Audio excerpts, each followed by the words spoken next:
Good afternoon, everyone, and welcome to Let's Chat episode 4. This afternoon, I have the privilege of hosting Bronwyn Wheel. She's going to be sharing everything around social media, how to grow your business using social media. In fact, this morning, we had the privilege of having Bronwyn deliver a 2.5, 3 hour session, Bronwyn, to our propreneur entrepreneurs. And I'm so pleased that she can now share some of these nuggets of wisdom with all of you. So this is going to be a conversation like all of our other episodes. Bronwyn, thank you so much for joining us. And thank you for taking time to share some of your wisdom with some of our attendees. Please do tell everyone online a little bit about yourself and what you focus on. Thanks, Jayshree. Yeah, this morning was quite a session, and it was such a blessing for me to actually speak to other small businesses like myself and entrepreneurs. I had a 17-year career at Standard Bank, and I left in November of 2018 to run my own social media business. And it's been such a wonderful journey because I've learned so much about social media, about business, and about audiences, and what I do and how to add value to people's lives.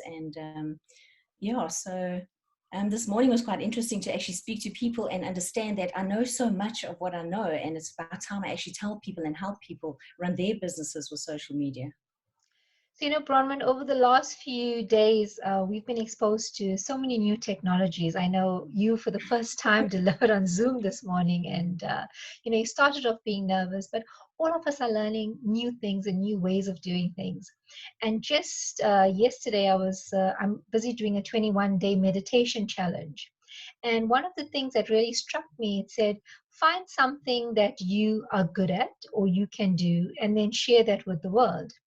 And it was so profound because you spoke about this so much today when you did your social media training, about getting people to find what is it that they're good at, who are they actually, and how they can start doing something about that, sharing some of that. So please tell us a little bit more about that part of your thinking when it comes to social media. It was quite a lesson that I learned in the last year and a half, is that I thought I knew what people wanted from me. And I launched my business and I started to do social media and I was helping people. And I suddenly realized what people came to me for was something completely different that I thought I was adding value to their lives. They were asking for me to help them start their businesses, start them on social media, train them, mentor them. And I thought they wanted me to do their social media. And I realized is that it was something that I was good at in terms of telling my story and helping them, start on social media, and all the lessons that I had learned that I could actually give them all that info. And I think sometimes we don't stop to do that research. We don't stop to actually ask our audiences and ask our target market, what is it that adds value to their lives? And it's actually not about yourself. It's not about you. And it is about people and about what they need from you, because the more you understand the value you can add to their life, the richer it is that you can add to that and you can actually do something. I actually say there's always something that someone else doesn't. There's always something that you can do that someone else can't do. And there's always something that someone else doesn't want to do that they're more than willing for you to do for them. And it's about finding what that is. And that's where all those nuggets of opportunities with small businesses lie. So, Bronwyn, do you want to share a couple of examples with us of individuals you've worked for or with and how you've helped them? Because this morning, I think you put a post on for different individuals in different industries, if you're a pet shop owner or if you're in a restaurant. So what are some of those tips and techniques that some of your clients have actually used and grown their social media presence effectively? Typically, when I start working with someone, a lot of the time they're always talking about their products and what they actually offer and what they do. And sometimes people want to connect with people. And a lot of the time, it's not about what you do, it's about how you do it. And people are fascinated with all the lessons that you can teach them about the behind the scenes and about the questions that you have about their industries and how they do things. So simple things about I dealt with a lot of people like the pet shop owners about, they're selling the shampoos. And I mean, I know for my dog, she's got a skin condition. And when I sat with the owner of the pets salon, I always used to say to her, I needed some of the different information. I didn't want you to tell me the different products. I needed to understand the insights around my problem about my dog with her skin condition. Physiotherapists, I mean, I deal with a physiotherapist, and sometimes it's about saying to her, I know you understand the difference between a tendon and a ligament and a sprain but a lot of people, they don't actually know that. And sometimes it's the stuff that you just think everybody knows. Last week, Saturday, I sat in on a photography course, and it was a masterclass held by a friend of mine, Kate Kearney, and she was teaching us how to take photographs on our phone. And to her, the most simplest thing is, just to understand the grid lines and lighting and apps. And everybody, I noticed as we were going through, would stop, we were going, what are you talking about? What does HDR mean? And where do I find this? And sometimes it is about the smallest little thing that you think everybody knows. But actually, because you're used to it every day, a lot of people don't know the background and the little things. And those little nuggets and it's great content to share. So, it's fascinating. I mean, I have two adult kids. They are 23 and 24 years old. Wow. And for them, social media is just an extension of who they are. It's so easy for them to get on and adapt to new technologies and use all of these new tools like TikTok, which I've just only now discovered. I am only following one person, and that's my son, so I can see what he's up to on TikTok. But it's fascinating, they're not afraid of using technology the way it should be used. So how do individuals, so I love using social media. I use it a lot, you know this. I'm active on social media, on Instagram and on Twitter and on LinkedIn. Not so much. I mean, I never use TikTok. But for individuals that have never gone down this road to grow their business, where do they start? I mean, I've had entrepreneurs say to me, do I cancel my personal profile and just create a business profile? And the same, the other side of the coin, do I just focus on who I am and let people use me to get to my business? So where do they start, Bronwyn, if they've never use social media to grow their business? I always say you do need to start with your audience is sitting and where they are using, where they're expecting to find you. But I do think we forget that social media is just about connecting with people, and it is about being social, and people are just people. And I find when I'm my most vulnerable on social media is when I get the most engagement, because people kind of see that. And I think the biggest thing for people going onto social media is that fear, the fear of what people are going to think about them, the fear of what people are going to say, the fear of actually being themselves and exposing themselves. And for a lot of people, we work in our businesses and corporates, and we're supposed to know everything. We're supposed to know what we're doing. We hired because we know stuff. And when you go onto a platform and all of a sudden you don't know stuff and it's fearful and it's terrifying. And I think that's you just got to do it, because I think that the more you show up and the more you kind of go, I don't know something, people relate to you, because that does show that there's a human side to you.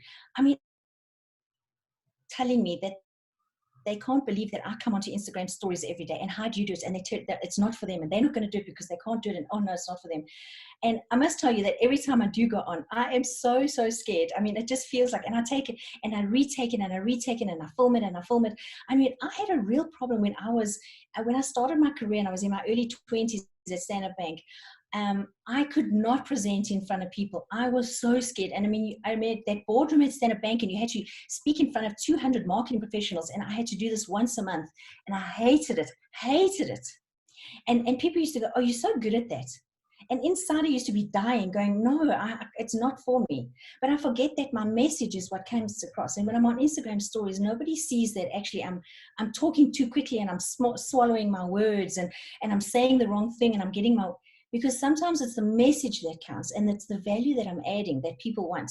The fact that I'm helping making a difference to their world, I'm giving them the information they need, and I'm helping make a difference to their business. And that's what counts. Nobody's looking at me going, oh gosh, look what she's wearing, and oh my word, she said that word wrong. And the amounts of times I get it wrong, nobody really, it doesn't matter, because it's the value that I'm providing. And I believe that if you are true to your presentation or if you're authentic, it's okay. Like you said this morning, I've never used Zoom before, so if I make a mistake, just please forgive me. And, some of our entrepreneurs jokingly said, no, you're not forgiven. You should know this, but they were That just. job. So it's, I it's saw- really it's really important to be real to your audience because then they can really relate to who you are. Yeah. So, Bronwyn, what advice would you have for someone like myself? And I know you've written to me, but there are so many other individuals that are online that are similar to me in terms of we are knowledge workers, we are in the consulting space, we're in the service industry. So, from an Instagram perspective, the only thing that I could really put up are pictures of this session, which I've already put up on Instagram. I can put up pictures of me presenting, but I don't necessarily have a product, a picture rich product that I can talk about, like catering or foods or architecture. So, what advice do you have for knowledge workers and consultants on using social media to grow their business? It's funny enough, I had this problem last week and I phoned an Instagram specialist in the States and I said to him, my content isn't performing and I don't know why. I'm supposed to know what I'm doing here and it feels like I'm not getting the results I need. And we sat down and we looked at my content and I said to the clients that I'm busy with, I mean, their content is like, booming. I mean, the coffee shops and I mean, they get a lot of engagement in that. And she reminded me going, but it's easy to see a beautiful picture of food and coffee and like it and talk about it. But she said, what we forget is that how much we know in our heads and how much we can share with people. And the content of mine, when we analyze my results, my insights, is that the content where I share my lessons, my successes, my failures, the things I'm learning, the things that I'm growing through, people really want to see your journey. They're really interested in your journey. They like to see what you're learning.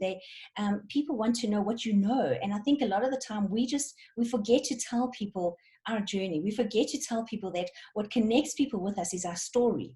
And the storytelling is our most powerful thing, because a lot of the time when I tell people about my story, how I left Center Bank and how I sold my car and I got rid of this, and I always tell people that story because you can see it just broke my heart to sell my car. But it was kind of like I operated from a world of scarcity, never thinking that I'd be successful. And the minute you start telling business owners it's okay to be scared and it's okay to be fearful, they relate to you. I'm not selling a product, I'm actually selling my story because my story resonates with people. And I think people in the service industry, when they're selling what they know and they're selling their professions, I think they forget that the fact that they know something and they can use that knowledge and teach someone and share something with them is why they're so attractive and is what they're selling. It's because what you know is going to help me get from where I am to where I need to go. And I think there's a whole lot of ways. It's understanding what people are looking for and what their problems are. What are the answers they're looking for? And a lot of the time, it is the stuff that you know. I think in your world, Jayshree, the fascinating journey you've been on about the Center Bank Incubator and the businesses you've launched and the small businesses and the people you've grown. I mean, I think, this morning you phoned me to talk about one of the delegates, just to give me insight into one of the participants in the masterclass this morning, just a bit of background on them. And that story just fascinated me. And I think sometimes we don't realize is that other people's stories are the content. It is the content. It is their journey. That is the actual story. And I think that's, when you remember that, I mean, that's what a lot of the time I say to people, bring me on the journey with you. Take me along with you. Take me on a day in your life. Let me see into your world, because people love that. Absolutely. I mean, yesterday I had an amazing session with Gugu. And for those of you that have just joined us, we are on episode 4 of Let's Chat. I'm speaking to Bronwyn Wheel. She's a social media expert, helps entrepreneurs to take their businesses to the next level, and corporates as well. So thanks for joining us. This session is called Let's Chat, so feel free to use the chat functionality if there are any questions you want to address directly to Bronwyn or myself. We'll be happy to take those questions, especially to Bronwyn, since she's the expert on this segment. So, Bronwyn, I was speaking to Gugu yesterday on an Instagram live session, and when we dealt with so many retrenched staff, right, from two of the big banks in South Africa, we realized that they had lost themselves to their jobs, and I talk about this a lot, but also they haven't realized that they have something unique that they can actually monetize and they can create a business around. And it's not necessarily what they were doing for the past 20 years in the bank, in the organization. It's something that they're passionate about, something that they've grown to love, either over the years or when they just left school or even when they were at school, something that drove them. And it's about how do you take something like that and grow it, on social media. Social media has provided such an amazing platform, I feel, to have instant access to anyone, anywhere in the world, coming directly from you with no middleman. You can say whatever you want and it can just go out there into the ether. So for me, that's an amazing tool that's at everyone's disposal. So I'd love to hear your thoughts on those comments. Sure. When I left Standard Bank, it might have taken me almost a year to actually find myself again. And when I say find myself, it's because all I knew was that I was on that grade, in that team, in that department, and my title defined who I was. I was the group social collaborator. And when you say that to people, they don't even know what that means. When you say you're the business development manager, when you're the sales manager, when you're the CEO, all these titles define us. And often when you sit around a bar and you talk to people and you go, hey, hi, Bronwyn, hi, what do you do? Who are you? Most people will go, oh, I work at Standard Bank. It's as though that thing, it gives you clout, it gives you something. But we forget that there's so much behind you. There's so much. And I've taught myself, and I try to teach my clients that when you're talking about yourself, to actually say, what it is you do. And that's what I was going through that with the participants this morning in the masterclass. You could say I'm a 45-year-old woman, female who lives in Gauteng, but that's not who I am. Well, when I tell people that, I'm a runner, I have a vegetable garden, I've got a Brussels Griffon dog, my favorite programs are this, and I love my country. And when you talk about the richness to someone, there's a lot that people resonate with. And instead of defining yourself to go, this is my title in my role, when you actually start, well, what makes you happy? What is the best part of your day? A lot of the time, it's actually not where you are and where you're working. It's something else in your life, and it's about finding that thing that brings you joy, because typically that's the thing that you can speak most passionately about on social media. You'll have content for days if you just know what it is you love, and what you can share. And a lot of the time, people will resonate with you, and people will be attracted to you because of that. Okay, so Bronwyn, I see we have a couple of questions on the chat line and the Q&A. So I'm going to get to the first one. It's from Bronson. And it says, hello, Bronwyn, former colleague of mine. As an entrepreneur, sole owner of business, would you recommend that we use our personal pages for our business or have separate pages for personal and business? I've learned this one. I think it is industry specific and what it is you're selling, because I think sometimes your brand has got that clout. But from my point of view, I know we're so busy, we're very busy lately, and time is of the essence. And I found when I was creating content, I was trying to create content for myself and for my business page, and post it here and post it there and think differently. And I got so confused, and I kind of went, I am my business, especially if you're running a small business. A lot of people are attracted to my business because of me. So I closed down my Instagram business page, and I only talk about me on Instagram. Even on LinkedIn, people didn't want to talk to Conversation Station. People wanted to talk to me because it was my journey that was attractive. It was my journey and my lessons that people wanted to hear about. Yeah, sure, you can put stuff on your business page, and I think it's important to have that social proof that you are on social media, because when people Google you or they look for you, the fact that you've got a website, you've got an address, you've got an actual page, it does make people think, you are in business. But it depends on what people want to connect with you. And people connect with people. We hotwire to connect to humans. We want to speak to people because that's what makes a difference. And that's where I build my trust.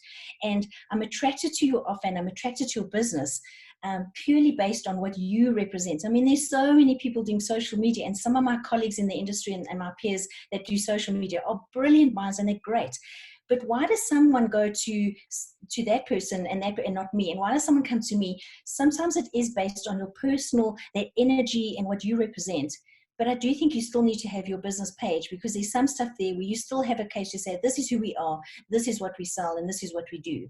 And Bronson, I know, and if I have to think about you, Bronson, I know that you do the most amazing fundraising I think it's wheelchairs, and you run and you raise money. I mean, that kind of thing will make me want to do business with you, because in your personal capacity, I can see your values and I can see what you represent and the kind of person you are, because you've given me a little bit of in a kind of, insight into who you are as a person. So that makes me want to do business with you. But I don't think you could have shared that as your company, because it's that kind of thing that you've got to look at your content. Where do you get, where's the content where people get to know you, and the content where people get to trust you? Yes. So, Bronwyn, I mean, you touched on some important points. It's very similar to advice we give entrepreneurs. And one of the things I say is, because I've been growing my personal profile for such a long time, but you can't disassociate me personally from my business, because I am a knowledge worker. It's about what I can bring to the company that I'm hired to work with. So the advice we also give to entrepreneurs, if your personal profile is strong, then use that while you're growing your business profile. And when your Okay. business profile reaches a stage where it has a higher following, more interaction and more engagement than your personal profile, then by all means, there's an opportunity to switch over. So that's just something we talk about as well. And I do want to get into some of the detail of what you shared earlier session. Let's go to the chat line. I see we have a couple of questions here. Hi, Bronwyn and Jayshree. Do you think a YouTube channel is necessary? If yes, how do you get a great following? So let's answer that one first, and then we'll get to the two others that have come through. Hi, Lorato. Well, YouTube is the one platform that I know very little about. And a lot of people see me sharing my story on Instagram stories. And I've had so many people going, oh, I see your Instagram stories, but where's your YouTube channel? Because once your Instagram story disappears, then it's gone. So I actually started a YouTube channel about 3 weeks ago and started to put my videos on there. What I learned about it is that, and I think it's not a spray and pray approach. Social media is not a spray and pray. You can't think that something that works on Instagram will work the same on Facebook and on YouTube. And what I found is that how I spoke and how I shared stuff on Instagram, I had to do it in a very different way on YouTube. I had to craft the video differently. It was about how long the video was, should I have subtitles, how I spoke about it. I couldn't have the frills and the buttons and the easy snappiness that came with Instagram. But I do think it does help you to have all these, because you don't know where people will be looking for you and which channels they go to. And if you do have content that people can find you on the different channels, it does help. Also with YouTube being owned by Google, I do think Google kind of maybe make sure that people do see your content, because YouTube is owned by Google. But I do think having a YouTube channel is good, and it is great, especially for knowledge workers. If you've got something that needs longer than a 1-minute video, if you've got tutorials, if you've got videos, if you've got how-tos, if you've got something where you can actually teach someone, you definitely need a platform which allows you to have longer videos. So definitely have a YouTube channel, and I really need to work on mine. Well, thank you. And to just to add on to that, Lorato, we also have a YouTube channel, and we created it because we have so much content like this session. For all of the individuals who registered but didn't attend the session, they'll receive an email with a link to the video, and that link has to sit somewhere. And the best place for us to store those links is on a YouTube channel, because besides sending it directly to individuals, it also comes up on searches that people might be searching for social media. So we'll make sure to use the hashtags around what we talk about and put that onto our YouTube channel as well. So that's how we use YouTube. Okay, let's go into some other questions. If from Eric Stumhays, if I'm starting to use digital platforms to market my financial service, is LinkedIn the best start? And what do I do on LinkedIn? Eric, you've answered your own question, because I know you've been speaking to me on LinkedIn, and that's where you found me, and that's where you've been asking for help. So I think it works the flip side, is that what you're starting, if you're marketing your financial service and you know that you're speaking to professionals on LinkedIn, I think it's brilliant for you. LinkedIn has changed over the years. I mean, it's owned by Microsoft, and it's become a platform where it's a lot more, and it's not as stuffy as it used to be. It's not about putting your CV there and broadcasting to the world, hoping someone finds you and offers you a job. This is about where professionals are saying, whoa, I mean, the world has changed, and we've got to now learn from each other. And it's about networking, saying, hey, I've got a problem. Can you help me? What can you offer me? Do you know so-and-so? Look, I know a guy, I'm going to share. And it's about putting yourself out there and being relatable. It's about having discussions and about sharing information and what's happening in the world, and how we're going to do this. And do you know this one and that one? And I think LinkedIn is the best place to actually market your financial service, Eric, and especially because people are sharing a lot more about themselves, and nobody really wants to talk to a brand on LinkedIn anymore. I find my conversation station profile on LinkedIn really struggles to get engagement. But the minute I share something about my work and my insights about what I do on social media on LinkedIn, wow, those posts, like, they pop. People just love it. I mean, I shared the other day about Zoom, about where do I look for Zoom, and I asked people for help to kind of going, if I'm doing a Zoom call, where do I look and how do I do things? And it was a basic, again, putting myself out there and being vulnerable and go, yo, this is hard. I mean, this digital world, we're in lockdown, everyone's on Zoom, but how do you use Zoom? Do you know how many people are making Zoom videos to teach people, or YouTube videos to teach people how to use digital technology? But you find people sharing information on LinkedIn because we know we've got to do business, and what's the best way? I mean, I think, Jayshree, you found me and you found some of my posts on LinkedIn. And I think it's a place where I can actually say, hey, this is what I'm about and this is what I do and how I can help you. So Eric, I definitely think LinkedIn is definitely the place for you. Great stuff. Thank you for sharing that, Bronwyn. Last question we have on the chat line is from Ilana. If you are completely separate from your business, example, a manufacturing company, which social media channels are the best? For a service company, example, a consultant, which are the best social media channels? And any tips on making videos, please? That is tools, length, etc. I'll start with the last question because I think that's the easiest one for me to answer. You are competing for people's attention nowadays. Everybody is trying to talk to everybody else, and people, it's about time. And so it's about attention. And if your content that you're creating, especially with video, can grab my attention, if your caption can grab my attention because you're answering a question and a need I have, I will stop to listen. Even on Instagram, they call it stopping the scroll. How do you stop the scroll? How do you stop people when they're flicking and they're flicking? I mean, we flick so fast. If you've got your phone and you flick through Instagram, you flick through that feed as fast as you can. What stops you? And a lot of the time it's video, and a lot of the time it's your beautiful image, and a lot of the time it's your caption that matches with that video to go, stop, I know the answer for something you're looking for. So any tips on making video? There are so many video apps that you can use, and it is a case of just trying all of them and just starting and making videos. And you know what I do enjoy about TikTok is that I can go on there and make a video and download it and watch. And also with Instagram, make that video, save it to your device, and go and look and see yourself and kind of see what you look at and how long it is and are you attracting attention. But the tip is, it's just, if at tools, go and look at, just download a whole lot of apps and try them. Two of the ones that I can recommend are InShot and Viva Video. Those are the two that I use. And length, think about yourself. How much time can people give to your content? But trust me, sometimes, you'll see on Facebook some of the insights. After 3 seconds, people will abandon your video. After 10 seconds is long. Sometimes it all depends on the content and the context about what do you do. If it's a tutorial and I'm showing you something, I might invest more time with you because you're actually showing me something. There's a start, there's a middle, there's an end. But don't waffle and don't waste people's time. So it is about the context and the information you're trying to share. A completely separate business, manufacturing, social media. I think a lot of the time you do need to do your research, and you do need to send research out there and ask your audiences. Ask them what are the best channels that they can use. And I think we need to shift the conversation away from what are the channels that people need to use, and shift it to what information do you need.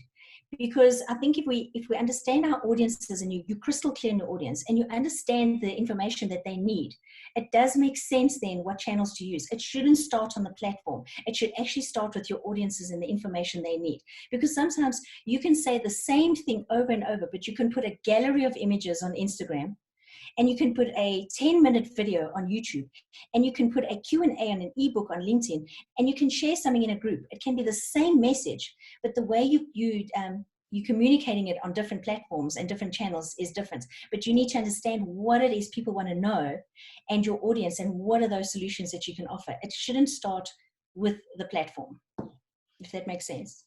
Wow, that's such great advice, Bronwyn. Thank you so much for sharing that. So, Bronwyn, we're coming close to the end of our session, but tell me a little bit about your profile, because you talked about this quite extensively, where your profile on your social media pages become almost like your virtual business card. So what should be included on your profile on your various social media platforms? Often we build our platforms and we try to sell ourselves and we go, I've done this and I'm the CEO. I could have gone, I'm the CEO of Conversation Station and I'm this and I'm, we talk about ourselves because that we think that's what sells us. But you must understand, when I land on your profile, I've got a few seconds to grab attention. And what people are looking for is that, is this person worth following? What's in it for me? And is this, should I follow this person? What do I get out of it? So by you talking about yourself doesn't really sell what that person gets out of it. You really need to put yourselves in their shoes. And you need to, the minute you try and you salesy and you're talking about yourself, you must stop yourself and go, no, no, no. What is the value that I offer that person? So when a person hits my profile, I like to tell them, I can help you do this. I have this for you. You will get this out of me. And again, when they flick their eye across my profile and across my feed, they can immediately see that social proof. I've said you get this. And yes, I can see that you offer that. Instead of trying to make them do the work and go, is this person worth it? I mean, what does CEO mean? What does sales manager mean? Even if I go onto LinkedIn and I see you've got your title there, you're the sales manager for Standard Bank. I actually don't know what's in it for me. I actually don't know what you're going to do for me if I land on your profile. So rather flip it around and go, if you follow me, I'm going to give you this. If you follow me, I'm going to share this. And on my profile, a lot of people, when you come to my profile, I say, I help entrepreneurs increase their social media visibility. That's what I do. I could have said I'm the social media manager and I own an agency and I do social media management. Actually, it means nothing to people because it's all about me. I don't have time. You have to grab my attention. You have to sell me in the best way possible to tell me what's in it for me. And you have to really, turn it around and be that way because people are quite selfish. Who cares that you're the CEO of your company, to be honest? I mean, good for you. But what's in it for me? And the minute you can say, this is the value I will offer you, people will go, okay, sure, I'll give it a try. I'll follow you. And it is your business card. It's the modern business card nowadays. To kind of look at your business card, see what you're about and go, yeah, I need you. Well, thank you so much, Bronwyn. So I see there are no other questions that have come through on the chat line. Feel free to raise your hand if you'd like us to unmute you and if you'd like to speak to Bronwyn before I let her go. But Bronwyn, while we're waiting for our attendees to give us any last questions, please tell us how to get a hold of you and where individuals can reach you if they need your services. My company is Conversation Station, but you will find me on LinkedIn under my name, Bronwyn Wheel. On Instagram, I'm Conversations with Bronwyn. On Twitter, I'm Bronnie W. But if you're going to follow me on Twitter, I mean, I raved and ranted this morning about how difficult it is to clean a snackwidger because my husband wants snackwidgers for lunch lately, and it's so hard to clean that snackwidger. So you're not going to get much value if you follow me on Twitter for business advice. But definitely find me on LinkedIn. Definitely come look for me on Instagram because I share daily tips on how to use Instagram. And on Facebook, I mean, I'm in the groups. I mean, I'm in groups where if you have a group where you're following and you have I'm in the running groups and I'm in the dog groups and I'm in groups about my neighborhood. But definitely try and find me on LinkedIn, Bronwyn Wheel. Well, thank you so much, Bronwyn. For the first time, I tried to share this live on Facebook. I have no idea where it's streaming on Facebook because I tried to check on my phone and I couldn't find it. But there is a button up there that says it's live on Facebook. So hopefully it's somewhere and someone's gotten value from the session. Thank you so much for joining us for Let's Chat episode 4. I look forward to engaging with you guys further on future episodes. Please do reach out to Bronwyn. I will send this video clip to everyone that registered for the webinar, and you'll receive it there as well. And you can then digest some of the other nuggets that Bronwyn shared with us earlier. So thanks, everyone, and thanks, Bronwyn. You guys take care. Thanks, everyone. Thanks, Jayshree. Cheers. Okay, bye.